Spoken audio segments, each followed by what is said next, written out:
اور اللہ فرماندا ہے ادعوا ربکم تضرعا وخفیہ، اپنے رب نو گڑ گڑا کے پکارو تے خفیہ طریقے نال پکارو، کیونکہ خفیہ اور جو باطنی عبادت ہے وہ ظاہری عبادت تو افضل ہے۔ کنی کو افضل ہے کہ ایک بندہ لک کے ایک پیسہ اللہ دی راہ وچ خیرات کردا ہے تو دوجا بندہ اعلان کروا کے 700 پیسے خیرات کردا ہے، تے فرمایا ایندا ایک پیسہ اعلی ہے۔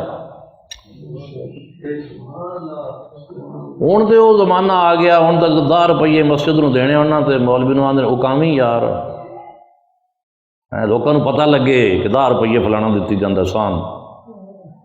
میں اس واسطے یہ اتنے آدھی مسیح تے طریقہ رکھیا ہی نہیں، میں کہ تو میں 1,00,000 روپیہ بھی دیویں گا نا تیرا میں اعلان نہیں نہ کراں گا۔ اس کو پتہ ہے جن واسطے جن دی رضا واسطے دیتا ہے انہوں پتہ ہے، وہ جاندا ہے۔ پکھے لان دن مسیتاں میں تھلے لکھا ہوندا ہے برائے ایصال ثواب مائی حاجن، نہیں اگر تو نہیں لکھیں گا تو وہ ثواب نہیں مائی حاجن نو پہنچے گا، اگر تو نہیں لکھوائیں گا تو اللہ نو پتہ نہیں لگے گا، وہ بے خبر ہوئے گا۔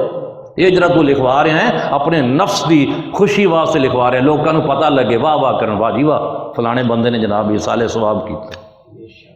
افضلیت کیا ہے کہ باطنی عبادت افضل ہے، چھپا کے دیو، لکا کے دیو۔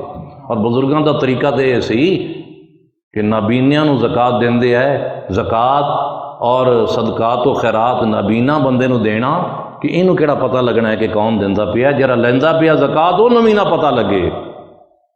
تو جے کسی اکھاں والا محتاج ہے انہوں دینا پی رہا گیا تو ستا پیا ہوندا سی تو سویرے ان دی جیب وچ پا جاندے سن، گھر دے وچ دہلیز دے تھانی سٹ جانا پتہ ہی نہیں لگنا، انہوں جس نو دیتا ہے انہوں بھی نہ پتہ لگنا۔